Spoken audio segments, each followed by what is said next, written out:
आध्यात्मिक यात्रा में जब हम यात्रा शुरू करते हैं तो इसके 3 चरण होते हैं। पहला चरण, हम विद्यार्थी की तरह जाते हैं खोज में।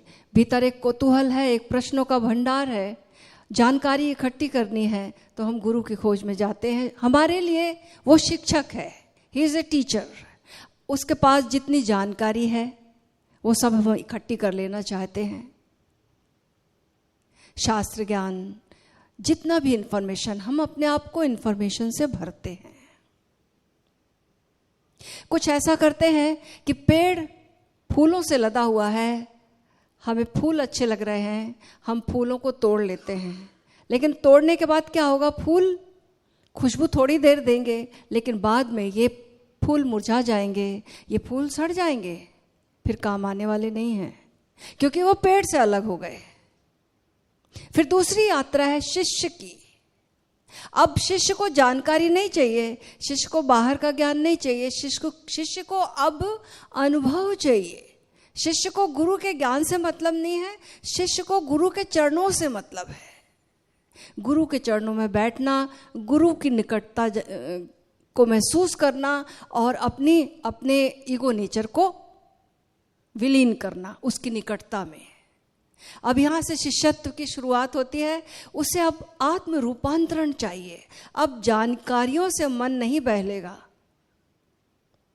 वो कहता है, तुम तसल्ली न दो, सिर्फ बैठे रहो, वक्त कुछ मेरे मरने का टल जाएगा। क्या ये कम है मसीहा के होने ही से, मौत का भी इरादा बदल जाएगा। तुम तसल्ली न दो। गुरु की मौजूदगी, उसके लिए अमृत के क्षण होते हैं। गुरु की मौजूदगी को पीना, उसकी निकटता को जीना। और फिर इसके बाद इसमें डूबते डूबते एक तीसरा तल आता है। अब उसके लिए गुरु नहीं रह गया, गुरु द्वारा हो गया।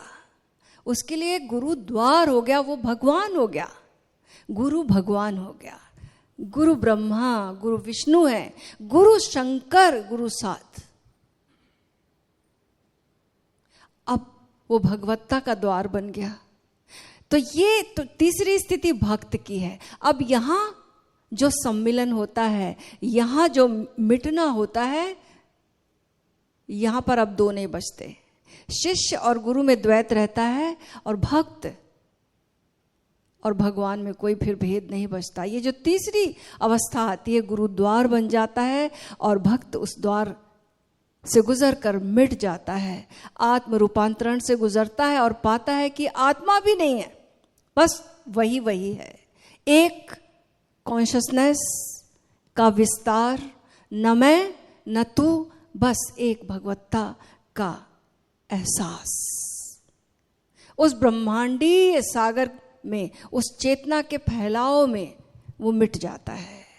तो उसके लिए गुरु ब्रह्मा, गुरु विष्णु और गुरु शंकर के रूप में उसके फॉल्स नेचर को गुरु काटता है, मिटाता है, ईगो नेचर को डिस्ट्रॉय करता है, उसकी मूर्छा को तोड़ता है। ब्रह्मा के रूप में उसके ट्रू नेचर को जन्म देने में मदद करता है। उसकी भगवत्ता को, उसके बुद्धा नेचर को, उसके शिवा नेचर को, उसके कृष्णा नेचर को प्रकट करता है, जन्म देता है। और तीसरा, फिर अब ये जो हो गया, इसको संभाले कैसे, इसका संरक्षण करने की कला बताता है। संभालता भी है गुरु, सदैव संभालता है।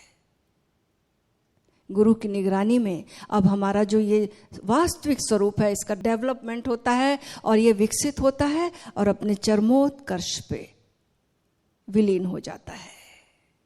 और शेष रह जाती है एक खुशबू, एक भगवत्ता, एक विराटता का एहसास।